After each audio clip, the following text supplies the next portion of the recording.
बहादुरपुर नाम का एक छोटा और सुंदर गांव था। इस गांव की सबसे खास बात थी यहाँ की सुबह, जो सूरज की किरणों से नहीं बल्कि सूरज के समोसों की खुशबू से शुरू होती थी। सूरज गांव का एक मेहनती और हंसमुख युवक था। उसने बाजार के बीचों बीच एक छोटी सी दुकान खोली थी। वैसे तो समोसे हर जगह मिलते थे, लेकिन सूरज के हाथों में एक अलग ही हुनर था।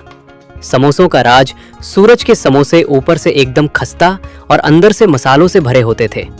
जो एक बार उसका समोसा खा लेता वो उसका दीवाना हो जाता था। लोग कहते थे, सूरज भैया, तुम्हारे समोसों में कौन सा जादू है? सूरज हमेशा मुस्कुराकर जवाब देता, जादू मसालों में नहीं, मेरे इरादों में है। मैं समोसा सिर्फ बेचने के लिए नहीं बल्कि लोगों को खिलाने के लिए बनाता हूँ।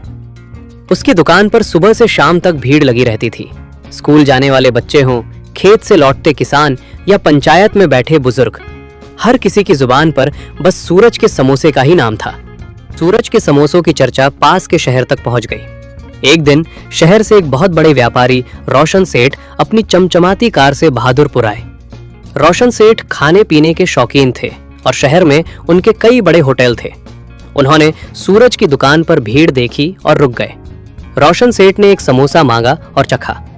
पहला टुकड़ा मुंह में जाते ही रोशन सेठ हैरान रह गए।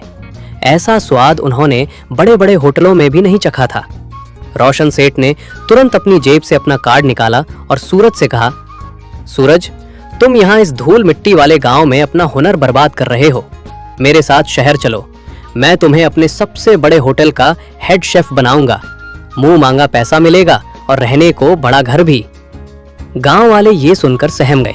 उन्हें लगा कि इतना बड़ा ऑफर सुनकर सूरज पक्का गांव छोड़ देगा। सूरज का फैसला सूरज ने रोशन सेठ की बात बड़े ध्यान से सुनी।